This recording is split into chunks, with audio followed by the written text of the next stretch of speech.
The Galactic Council chambers hummed with the quiet efficiency of 1,000 different species working together.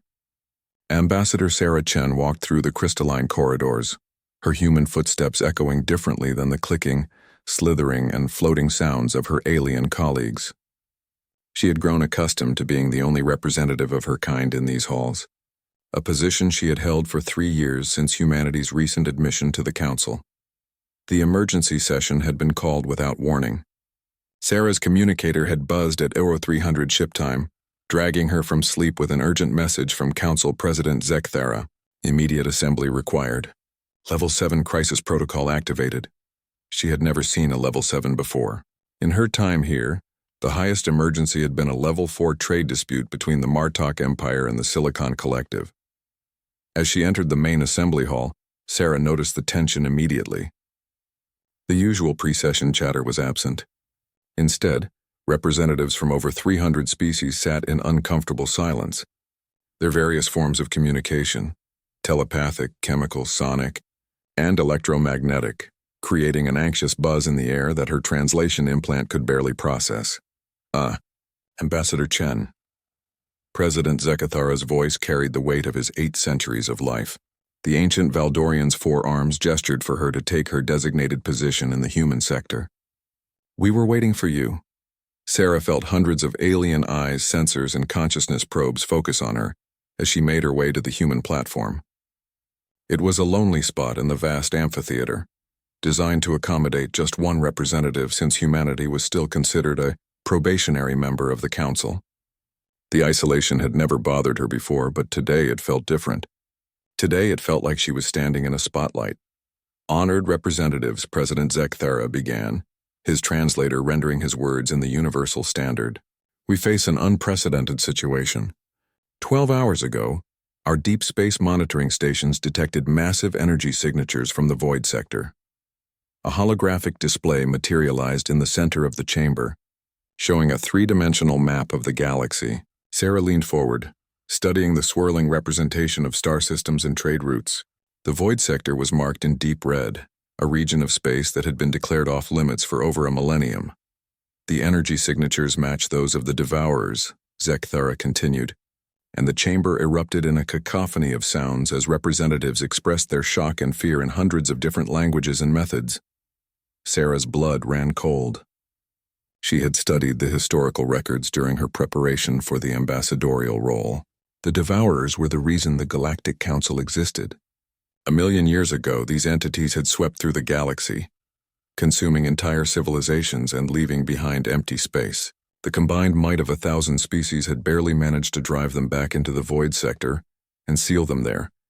How is this possible? The question came from Ambassador Thresh of the Insectoid Collective, his mandibles clicking rapidly in agitation. The containment field has held for 1,000,000 years. Our scientists are still analyzing the data, Zekthara replied. But preliminary reports suggest the containment field has been systematically weakened over the past several thousand years. It appears to have reached critical failure. The holographic display zoomed in on the void sector's boundary. Sarah could see the massive energy barriers that had contained the Devourers, and the growing cracks spreading across their surface like breaks in ice. Estimated time until complete failure? Asked General Vex of the Corvini War Council, her 6 legs positioning her in an aggressive stance that made nearby representatives shift uncomfortably. 67 standard days, came the answer from Chief Scientist Blorg, his gelatinous form pulsing with anxious patterns of light. Perhaps less if the degradation accelerates. 67 days. Sarah felt the weight of that number settle on her shoulders. In just over 2 months, the greatest threat the galaxy had ever known would be free once again. We must begin immediate evacuation of all systems within 1,000 light-years of the boundary, declared Ambassador, Ninth of the Ethereal Collective, her gaseous form shimmering with urgency. Impossible, countered Administrator Grex from the Industrial Federation. Do you have any idea how many worlds, how many trillions of beings exist in that region? The logistics alone would take centuries.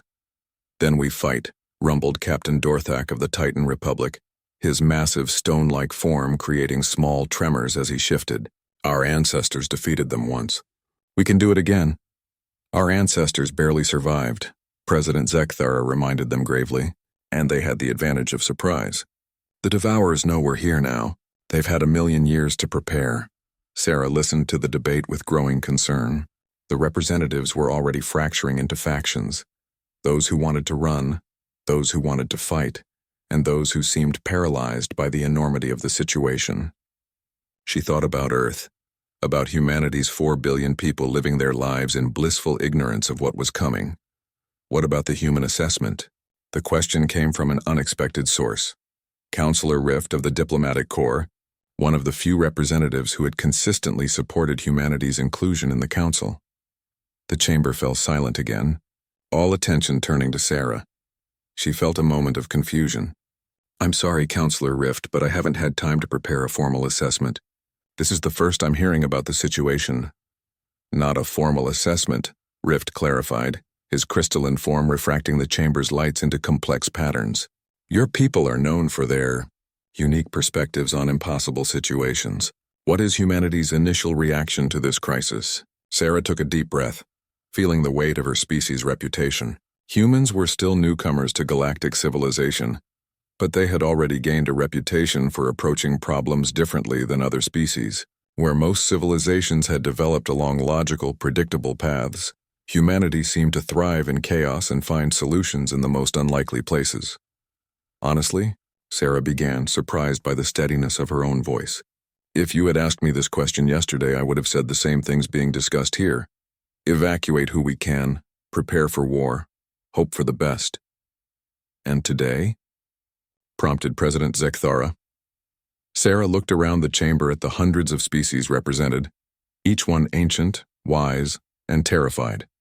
Then she thought about humanity, young, reckless, and utterly unwilling to accept defeat. "Today I think we need to know exactly what we're fighting before we decide how to fight it," she said finally. "In my experience, the impossible only stays impossible until someone figures out how to make it possible." The chamber erupted in discussion once again, but this time Sarah noticed something different. Instead of the panicked chaos of before, there was a note of curiosity in the voices around her.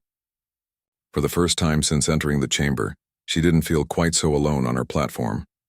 President Zekthara raised one of his 4 arms for silence. "Very well, Ambassador Chen.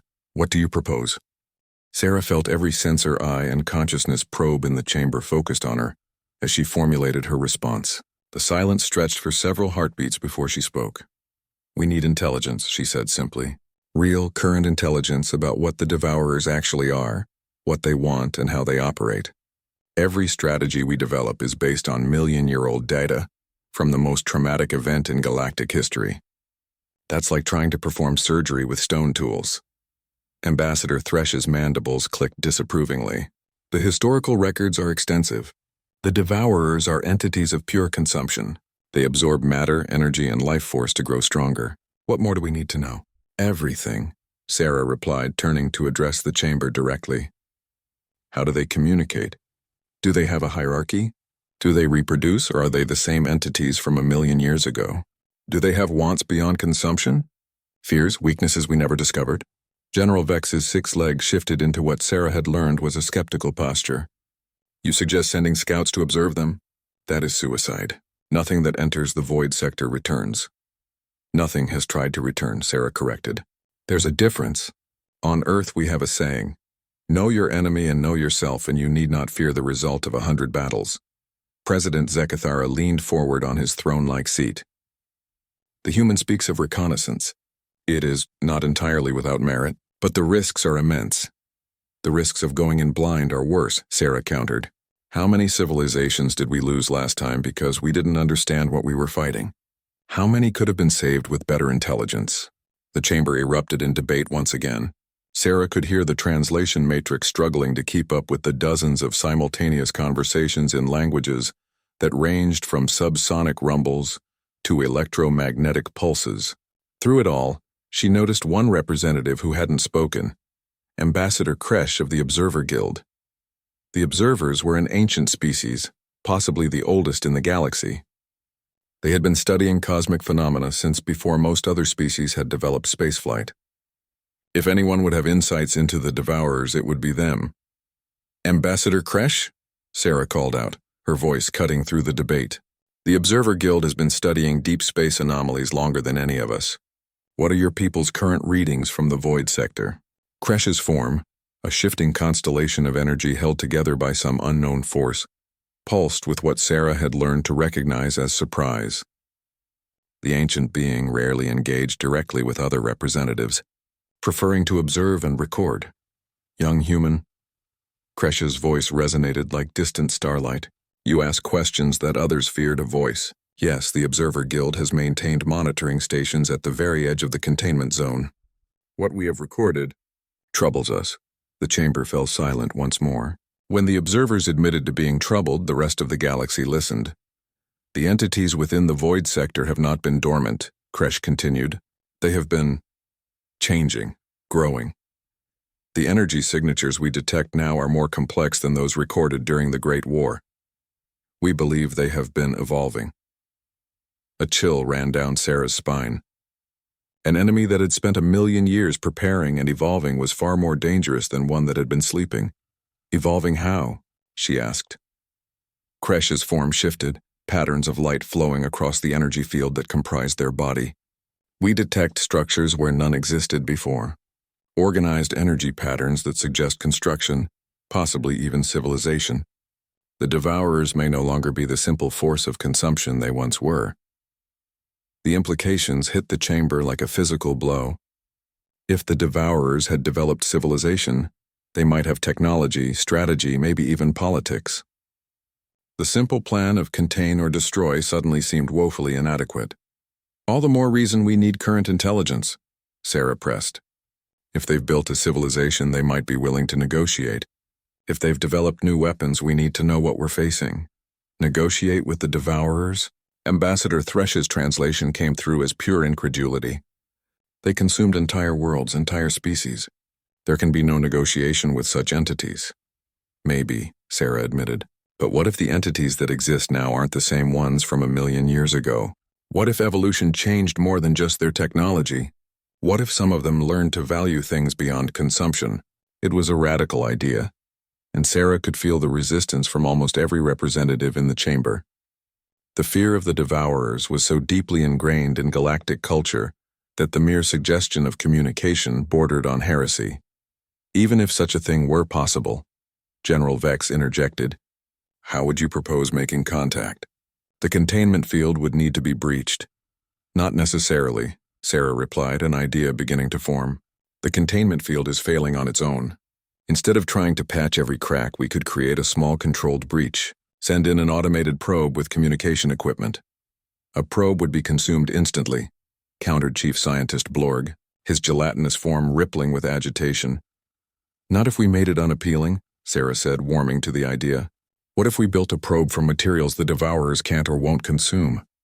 The historical records mention that certain crystalline structures survived the initial encounters. We could build a probe from those materials.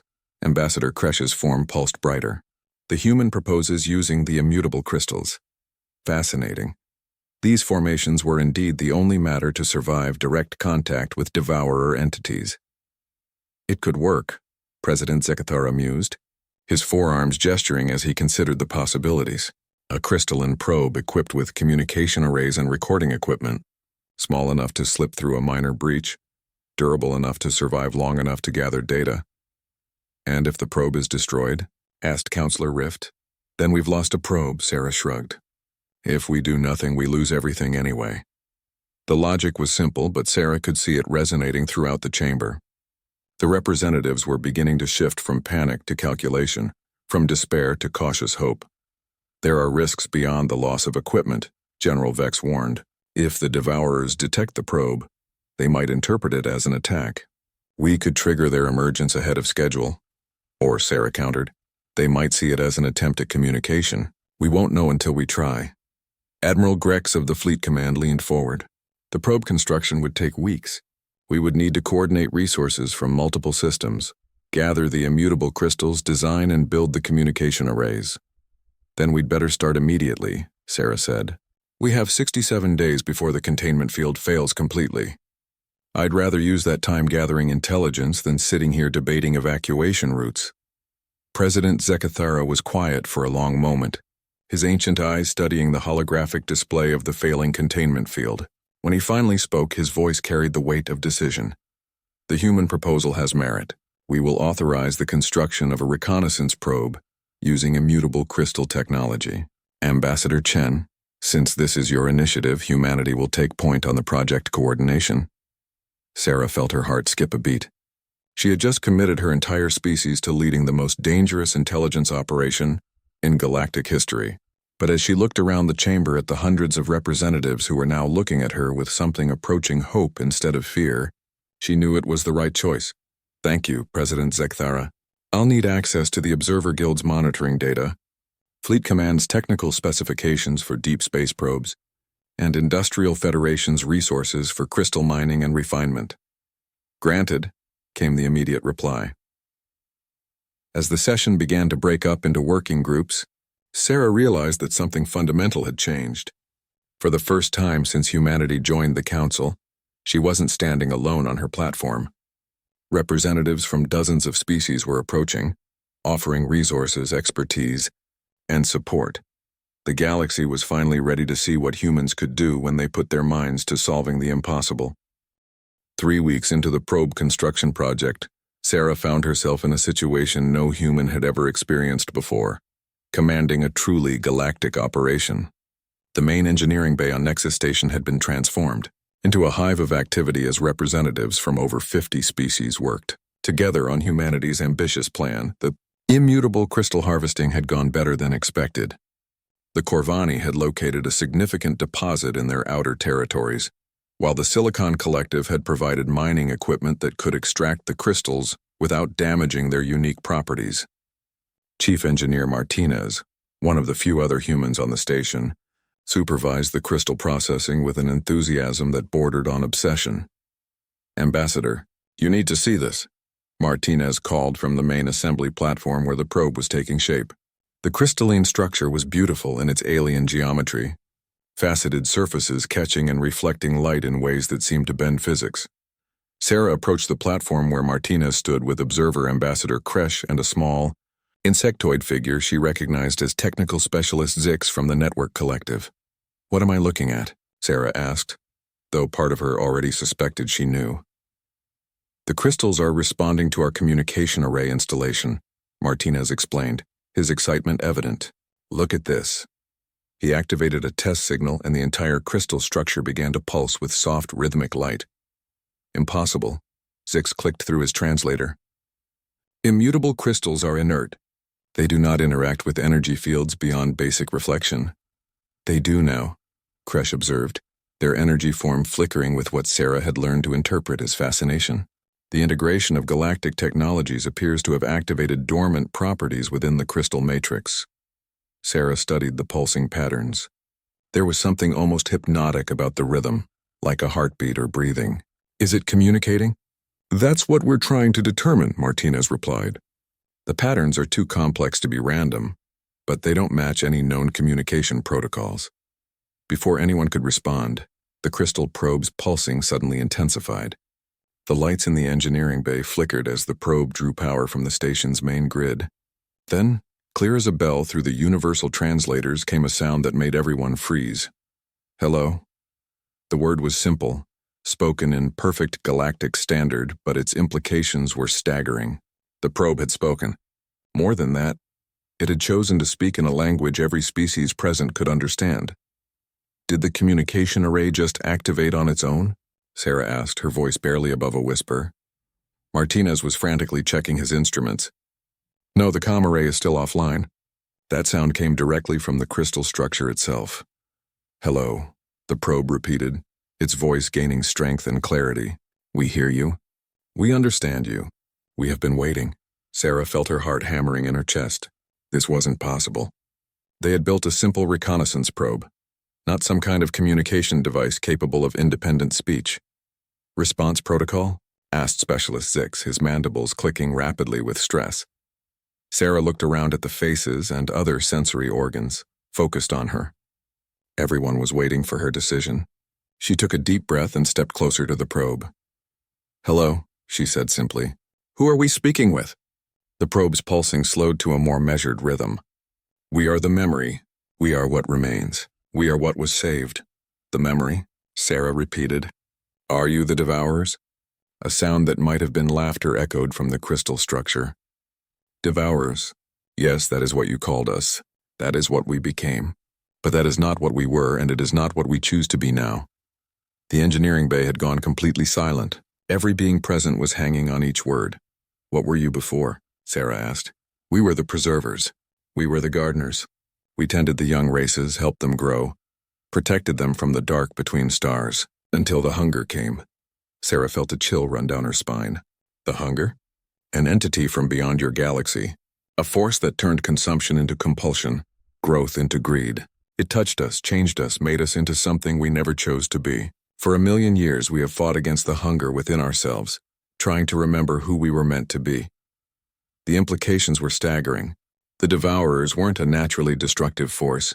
They were victims of corruption, spending 1,000,000 years in isolation trying to cure themselves. The containment field, Sarah said, understanding dawning. You're breaking it down yourselves. You want to escape.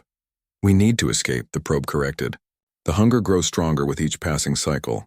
Our resistance weakens. If we do not find a cure soon, we will lose ourselves completely, and this time there will be no containment field to stop us. Sarah looked around at her colleagues. The fear in the bay had transformed into something else. Determination mixed with a glimmer of hope.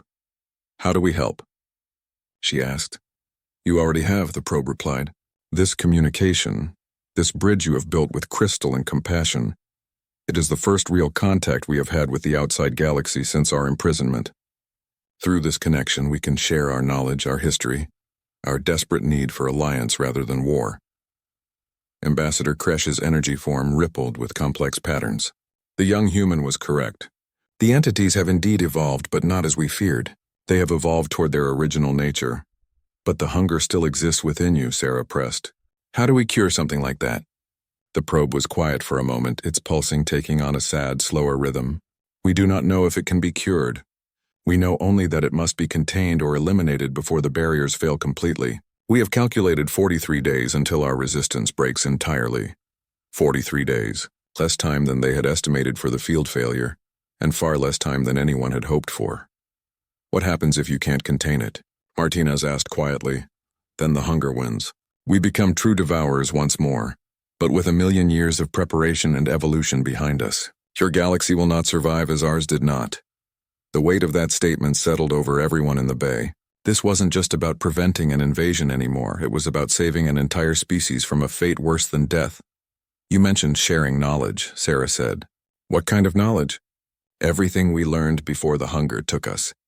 Technologies beyond your current understanding. Techniques for nurturing life that could transform barren worlds into gardens. Methods for peaceful coexistence between species that your council still struggles to achieve. Sarah felt her pulse quicken. The preservers weren't just asking for help. They were offering to share knowledge that could revolutionize galactic civilization. And if we can't find a cure? The probe's light dimmed noticeably. Then you must be prepared to destroy us completely. Not just contain us. Eliminate us utterly before the hunger spreads beyond our galaxy. We would rather die as ourselves than live as monsters. The conversation was interrupted by an urgent beeping from Martinez's instruments. He checked his readings and his face went pale. What is it? Sarah asked. Energy spike at the void sector boundary, he reported. Massive one. Whatever's happening in there, it's accelerating. The probe's pulsing became agitated, erratic. The hunger senses our communication. It knows we are seeking help. It will try to break free early, rather than risk our cure. Sarah felt the weight of decision settling on her shoulders once again. They had made contact, learned the truth, but time was running out faster than anyone had anticipated. We need to get this information to the council immediately, she decided. And we need to start working on solutions. There is one more thing you must know, the probe said urgently.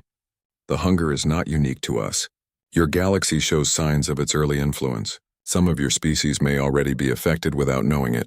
If we cannot cure ourselves, the hunger will spread regardless of what you do to us. The words hit Sarah like a physical blow. The crisis was even worse than they had imagined, and the clock was ticking faster than ever. The emergency council session convened just 6 hours after the probe's revelation. Sarah stood before the assembly once again, But this time she wasn't alone. The crystalline probe sat on a specialized platform beside her, its soft pulsing providing an eerie counterpoint to her words as she delivered the most important briefing in galactic history. The entities we call devourers were originally known as preservers, Sarah explained to the packed chamber. They were corrupted by something they called the hunger, an external force that turned their nurturing nature into destructive compulsion. The chamber erupted in the now familiar cacophony of multiple species expressing shock, but President Zekthara quickly restored order. The gravity of the situation had everyone on edge. "This changes everything," declared Admiral Grex from Fleet Command. "If they were originally benevolent, perhaps accommodation is possible." "The preservers believe they may already be too far gone," Sarah continued grimly. "They estimate 43 days before their resistance to the hunger fails completely. After that, they become true devourers again, but with 1,000,000 years of preparation behind them." General Vex's 6 legs shifted into an aggressive stance. "Then we must strike now, while they are still weak from internal conflict." "No," came the probe's voice, clear and resonant throughout the chamber. Several representatives recoiled in shock. Few had expected direct communication from the device. "Violence will only strengthen the hunger. It feeds on aggression, on fear, on the very conflict you propose." Ambassador Thresh's mandibles clicked rapidly. "What do you suggest instead?" "Cooperation, understanding. The hunger cannot survive in an environment of genuine compassion and mutual aid. This is why we became preservers in the first place. We discovered that the universe's greatest force is not destruction, but creation." Sarah felt a spark of inspiration. "You mentioned that some species in our galaxy might already be affected by the hunger. How would we identify them?" The probe's pulsing shifted to a more urgent rhythm. "Excessive aggression without cause. Consumption beyond need. The gradual replacement of cooperation with competition, of building with taking. The signs are subtle at first." A uncomfortable silence fell over the chamber as representatives began examining their own behaviors and those of their species. Sarah noticed several delegates shifting nervously, particularly those from some of the more militaristic and acquisitive civilizations. "The human raises an important point," observed Ambassador Kresh of the Observer Guild. "If the hunger is already present in our galaxy, then simply destroying the preservers will not solve our problem. We must address the root cause."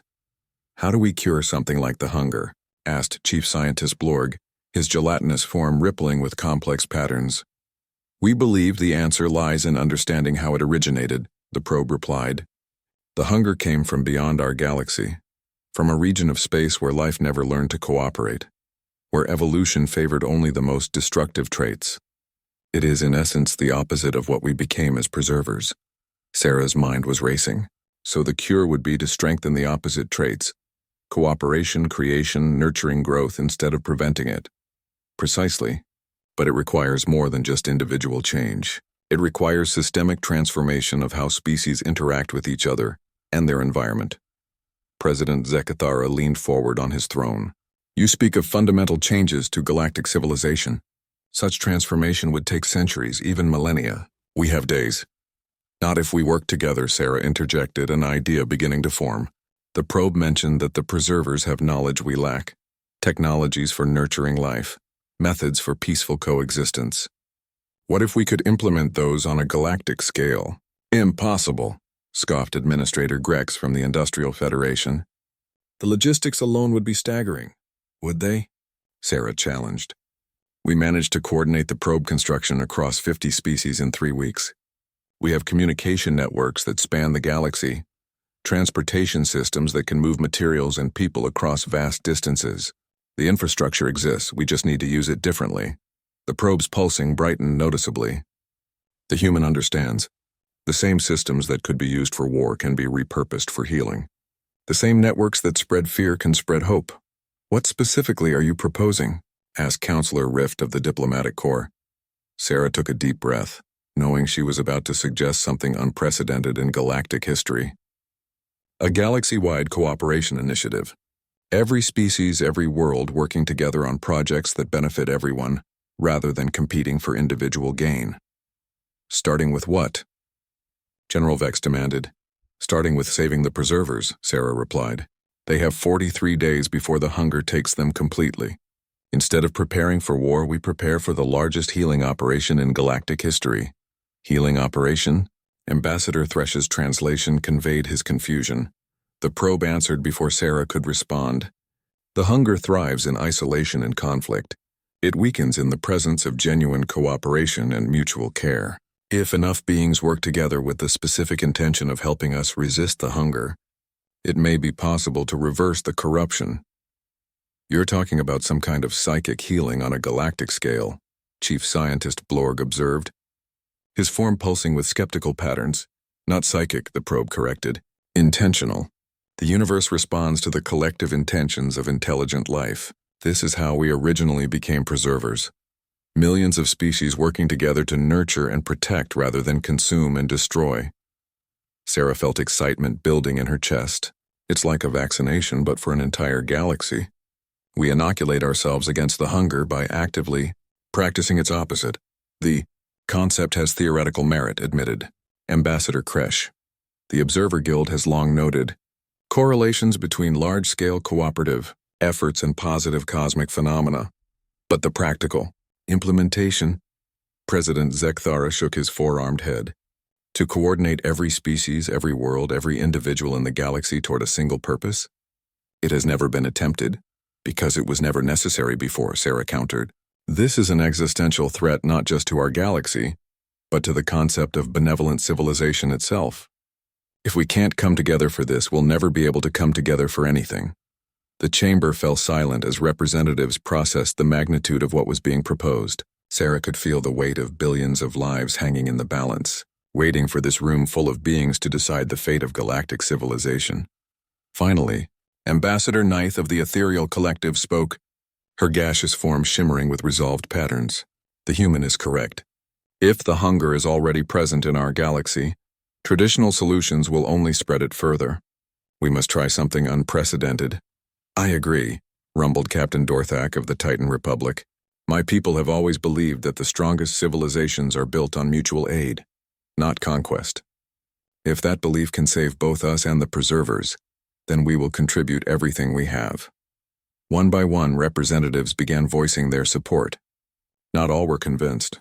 Several species with more competitive natures remained skeptical, but a clear majority was forming around the idea. If we do this, President Zekthara said slowly, it will require unprecedented coordination. Every world, every ship, every individual would need to participate simultaneously.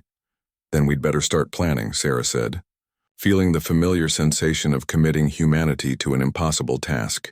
We have 43 days to organize the largest cooperative effort in galactic history. The probe's pulsing took on an urgent, almost excited rhythm. There is something else you must know. If this effort succeeds, if you manage to cure us of the hunger, we will not be the only ones transformed. The process will change your galaxy as well, making it far more resistant to future corruption. Sarah smiled, feeling hope bloom in her chest for the first time since this crisis began. Then we'd better make sure it works. As the session broke up into planning committees, Sarah realized that humanity had just taken on the role of coordinator for the most ambitious project in cosmic history. But for the first time since joining the Galactic Council, she felt like they were truly part of something greater than themselves. 20 days into the galaxy-wide cooperation initiative, Sarah found herself in the unprecedented position of coordinating the simultaneous actions of over 10,000 species across millions of worlds. The scale was beyond anything attempted in galactic history, and it showed in both spectacular successes and unexpected challenges. The communication network established for the project had become the largest real-time information system ever created. Messages, updates, and coordination data flowed between worlds in languages that ranged from electromagnetic pulses to chemical signals to pure mathematical equations. Humanity's gift for translation and pattern recognition had made them natural coordinators for the project, but even their capabilities were being stretched to the limit. Status report from the Outer Rim sectors, announced Dr. Patel, one of the dozen humans who had been brought in to help manage the massive undertaking. She stood before a holographic display that showed the galaxy as a three-dimensional web of interconnected cooperation nodes. The Silicon Collective has completed conversion of their mining operations to ecosystem restoration projects, she continued. 300 barren worlds are now being transformed into gardens using preserver biotechnology. Sarah studied the display with a mixture of pride and anxiety. The green dots representing successful cooperation projects were spreading across the galaxy like stars being born. But there were still dark areas where conflicts continued, or where species had refused to participate. "What about the Martok Empire?" she asked, noting a cluster of red indicators in their territory. "Still resistant," Dr. Patel replied grimly. "Their war council maintains that this is all an elaborate trick by the preservers to weaken galactic defenses before invasion." The crystalline probe, now permanently installed in the coordination center, pulsed with sad patterns. The hunger speaks loudly in those who have fed it for generations. The Martok have built their entire civilization on conquest and consumption. It will be difficult for them to change, but not impossible, Sarah asked. "Nothing is impossible while choice remains," the probe replied. "But time grows short. We calculate 18 days before our resistance fails completely, and the hunger spreads beyond containment regardless of our physical barriers." 18 days. They had made incredible progress. But Sarah could see from the galactic display that they were nowhere near the level of cooperation the preservers believed was necessary. Too many species remained uncommitted. Too many worlds continued their old patterns of competition and conflict. "Incoming priority transmission from the council chambers," announced Lieutenant Torres from the communication station. "President Zekthara requests immediate consultation." Sarah opened the channel, and the ancient Valdorian's image appeared in holographic form. His four-armed figure looked more haggard than she had ever seen it. "Ambassador Chen," Zekthara began without preamble, "we have a problem. The Corvani War Council has detected massive energy buildups in several sectors. It appears that some species are interpreting the cooperation initiative as an opportunity to amass resources for future conflicts." Sarah felt her heart sink. "Which species?" "The Predator Syndicate has been stockpiling weapons while claiming to participate in defensive cooperation. The Harvester Collective has absorbed 17 smaller civilizations under the guise of cooperative integration. The situation is becoming unstable. The probe's pulsing became agitated. The hunger adapts. It learns to mask itself as cooperation while remaining fundamentally parasitic. This was always the greatest risk. Options?" Sarah asked, though she suspected she already knew the answer. "Limited," Zekthara replied. "We can continue as planned and hope the genuine cooperation efforts outweigh the corrupted ones, or we can return to preparation for war." "Neither option gives us what we need," Sarah said, studying the galactic display with new understanding. The dark areas weren't just uncooperative, they were actively working against the initiative while pretending to support it. "There is a third option," the probe said quietly. Every human in the coordination center turned toward the crystalline structure. Its pulsing had taken on a pattern Sarah had never seen before, rapid, complex, almost desperate. "What kind of option?" she asked. "The nuclear option," the probe replied. "We can attempt to cure ourselves by force, using the cooperative energy that has already been generated as a foundation. But it would require us to lower our remaining defenses and allow the hunger to emerge fully, trusting that the Galactic Cooperation Network can contain and transform it." The implications hit Sarah like a physical blow. "You're talking about releasing the Devourers intentionally?" "Temporarily. For a period of hours, perhaps days, we would become what you feared most. But if the Cooperation Network holds, if enough beings across the galaxy maintain their focus on healing rather than fighting, the hunger could be neutralized permanently." Dr. Patel stepped forward, her face pale. "And if the Cooperation Network fails? Then the hunger spreads across the galaxy instantly instead of gradually. Your entire civilization falls within days rather than decades." Sarah closed her eyes, feeling the weight of billions of lives pressing down on her shoulders. It was the ultimate all-or-nothing gamble. Risk immediate destruction in the hope of permanent cure. "How long would we have?" she asked. "From the moment we lower our defenses, approximately 72 hours before the hunger becomes irreversibly entrenched in galactic civilization. 72 hours to transform every act of violence into healing, every moment of competition into cooperation, every instant of fear into hope, across billions of worlds and trillions of beings. The decision must be unanimous," President Zekthara said firmly. "This affects every species in the galaxy. We cannot proceed without complete agreement." Sarah looked at the galactic display again. Even with universal agreement, the task seemed impossible. But as she watched, she noticed something that gave her hope. The green cooperation nodes weren't just spreading randomly. They were connecting, forming networks of mutual aid that spanned multiple sectors. What if we don't need universal cooperation? She asked suddenly. What if we just need enough? Explain, the probe requested. Look at the pattern, Sarah gestured to the display. The successful cooperation projects are creating their own networks, their own self-reinforcing systems. What if those networks are strong enough to contain the hunger, even if some species remain corrupted? A cascade effect, Dr. Patel breathed, understanding immediately. If enough cooperation networks reach critical mass, they could convert the resistors through proximity rather than persuasion. The probe pulsed brighter. The concept has merit. Cooperation, like corruption, can be contagious under the right circumstances. But we'd still be gambling with galactic civilization, President Zekthara pointed out. We're gambling with it anyway, Sarah replied. At least this way we're gambling for a victory instead of a stalemate. The communication station suddenly erupted with activity. Lieutenant Torres looked up from his instruments with excitement.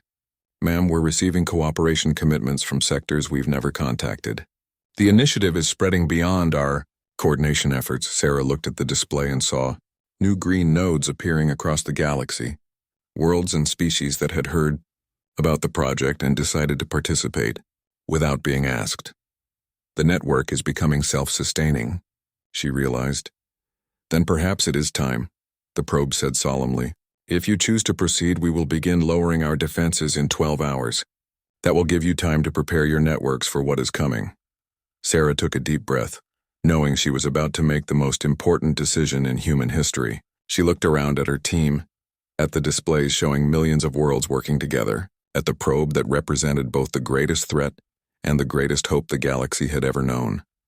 Do it, she said finally. Send the message to all networks. In 12 hours, we're going to cure the universe. As alarms began sounding across the coordination center and urgent messages flooded out to every corner of the galaxy, Sarah felt something she had never experienced before. The sensation of an entire species, an entire civilization, preparing to stand together against the impossible. Humanity's protective mode wasn't just activating, it was going galactic. Hour zero arrived with a silence that stretched across the galaxy. In the coordination center, Sarah watched the main display as the last preserver defenses began to fall. What had taken them 1,000,000 years to build was being deliberately dismantled in a matter of minutes. Containment field integrity dropping, reported Dr. Patel, her voice steady despite the magnitude of what they were witnessing. 70%, 50%, 30%. The crystalline probe had gone completely dark except for a single, slowly pulsing light at its core. When it spoke, its voice carried the weight of eons. We can feel it awakening, the probe said quietly. The hunger stirs. It has been waiting for this moment for so long. Sarah gripped the edge of her command console, watching as energy readings from the void sector began spiking beyond anything in the historical records. Status of the cooperation networks. Global participation at 87%, Lieutenant Torres reported. Local networks showing strong cohesion across all major sectors. The cascade effect is definitely taking hold. Containment field at 5%, Dr. Patel announced. 4%, 3%. Across the galaxy, trillions of beings held their breath. On Earth, humanity had paused its daily routines to focus every thought on healing and cooperation. In the crystal caves of Alturia, the ethereal collective sang harmonies of peace that resonated across dimensional barriers. The warrior culture of the Titan Republic had transformed their battle chants into protective mantras. 2%, 1%. Containment field failing. The field collapsed. For a moment that seemed to last forever, nothing happened. Then the sensors began screaming warnings as something vast and hungry stirred in the depths of space. Energy signature detected, Dr. Patel called out, her voice rising with alarm. It's massive. Reading is approximately 12 times larger than historical records indicated. Sarah felt ice in her veins. 12 times? The hunger has been growing, the probe explained, its voice now tinged with what could only be described as terror. Feeding on our resistance, using our own strength against us. We are not what we were 1,000,000 years ago. We are far more dangerous. On the display, Sarah watched as dark tendrils began spreading out from the void sector like cracks in reality itself. Where they touched star systems, the energy readings went chaotic.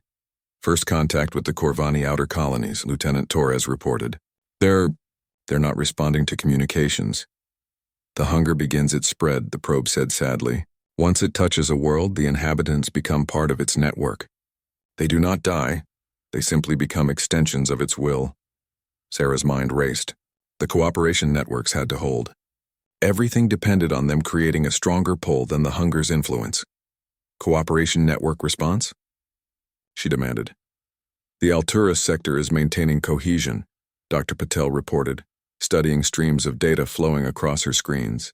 The worlds there are actively resisting the hunger's influence through coordinated meditation and resource sharing. And the others? Mixed results. Some networks are holding strong, others are beginning to fracture. Sarah watched the display with growing alarm as some of the green cooperation nodes began flickering and going dark. But for every node that failed, 2 others seemed to burn brighter. The Martok Empire has gone completely dark, Lieutenant Torres announced, but surrounding sectors are showing increased cooperation activity. It's like the neighboring worlds are compensating for the loss. The cascade effect is working, Sarah realized. The cooperation networks are becoming stronger in response to the threat. The probe's light pulsed more steadily. We feel it too. Where the cooperation burns brightest, the hunger's influence weakens. It cannot take root in soil that is already filled with mutual aid. Hours passed in a blur of reports, status updates, and desperate coordination. Sarah lost track of how long she had been standing at her station, watching the cosmic battle play out in real time through charts and energy readings. The pattern became clear as the crisis progressed. The hunger spread fastest through isolated worlds and competitive civilizations, places where beings were already focused on individual gain over collective good. But wherever the cooperation networks had taken strong root, the hunger found no purchase. Status report from the Inner Rim, Dr. Patel announced. The Silicon Collective's worlds are not only resisting the hunger, they're actively pushing it back. Their ecosystem restoration projects are creating some kind of interference field. Life creates life, the probe observed. The more energy focused on nurturing and building, the less space remains for consumption and destruction. What about the preservers themselves? Sarah asked. Can you feel the corruption weakening? The probe was quiet for a long moment. When it spoke, there was something new in its voice. Hope. Yes. For the first time in a million years, the hunger's grip on us is loosening. Every act of genuine cooperation across the galaxy feeds our true nature instead of our corruption. Sarah felt tears of relief beginning to form. Is it working? Are we actually curing a million-year-old cosmic infection? It is too early to know for certain, the probe replied. But the signs are encouraging. The hunger thrives in darkness and isolation. You have lit a fire of cooperation across the galaxy that leaves it no place to hide. The next few hours brought a steady stream of positive reports. World after world reported successful resistance to the hunger's influence. More importantly, many worlds that had been touched by the corruption were beginning to recover as the cooperation networks grew stronger. The turning point, Dr. Patel announced during Hour 36. Galactic cooperation participation has reached 94%. The hunger's expansion has not just stopped, it's beginning to contract. Sarah allowed herself a moment of celebration before focusing on the next challenge. What about permanent cure? We can't maintain this level of coordination forever. You may not need to, the probe replied, and for the first time in their conversations, it sounded truly optimistic. The cooperation networks you have built are becoming self-sustaining. They create their own motivation to continue, their own benefits for participants. Meaning that once beings experience the benefits of true cooperation, the accelerated technological development, the shared resources, the mutual protection from threats like the hunger, they will not want to return to the old ways of competition and conflict. Sarah looked at the galactic display, now showing a web of green cooperation networks that spanned virtually every inhabited system. It was beautiful, like looking at a living organism made of light and shared purpose. Are you saying we're not just curing the hunger, we're evolving galactic civilization itself? That was always the true goal, the probe confirmed. The hunger was never just our problem. It was a symptom of a universe that had not yet learned to cooperate fully. What you have built in the past 72 hours is the foundation of something unprecedented. A galaxy-wide civilization based on mutual aid rather than competition. As hour 60 approached, Sarah realized that humanity had not just helped save the galaxy from the hunger, they had helped transform it into something entirely new. The protective mode that had activated, when faced with an impossible threat, had not just defended against destruction, it had created the basis for a new form of cosmic civilization. The galaxy would never be the same, and for the first time in her tenure as Earth's representative, Sarah was absolutely certain that was a good thing. 6 months after the Great Cooperation, Sarah stood once again in the Galactic Council chambers, but everything had changed. Where once there had been rigid species-specific seating arrangements, representatives now gathered in mixed groups based on shared projects and mutual interests. The chamber itself had been redesigned, with the old hierarchical amphitheater replaced by interconnected platforms that encouraged collaboration rather than competition. The crystalline probe had been moved to a place of honor at the center of the chamber, no longer pulsing with desperate urgency but glowing with steady, peaceful light. The preservers had not only been cured of the hunger, they had resumed their original role as guides and mentors to younger civilizations. The quarterly cooperation report, President Zekthara announced, though his title had become largely ceremonial. Governance by consensus had replaced top-down authority throughout most of the galaxy. Ambassador Chen, would you present humanity's findings? Sarah smiled as she approached the central platform. In the months since the crisis, humanity's role in the galaxy had transformed completely. No longer were they the isolated newcomers struggling to find their place. They had become the coordination specialists, the ones other species turned to when complex multi-world projects needed organizing. The cooperation networks have exceeded all our projections, Sarah began, gesturing to the holographic display that showed the galaxy as a web of interconnected civilizations. Technological advancement has accelerated by orders of magnitude. Disease has been virtually eliminated through shared medical knowledge.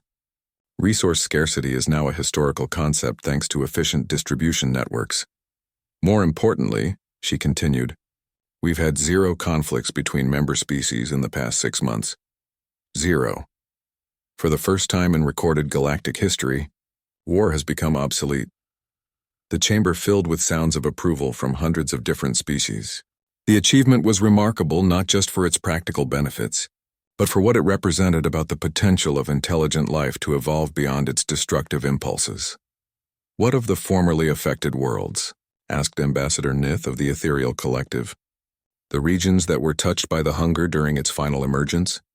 The probe answered before Sarah could respond. They have become some of our strongest allies. Having experienced the hunger directly, they understand better than most the value of genuine cooperation. The Martok Empire in particular has become one of our most dedicated partners. It was true. The warrior culture that had been most resistant to the cooperation initiative had undergone the most dramatic transformation. After experiencing firsthand what the hunger could do, they had thrown themselves into the work of building connections with other civilizations. The long-term prognosis? Asked Chief Scientist Blorg, his gelatinous form now pulsing with patterns of curiosity rather than anxiety. Excellent, Sarah replied. The cooperation networks are not just stable, they're growing stronger with each passing day.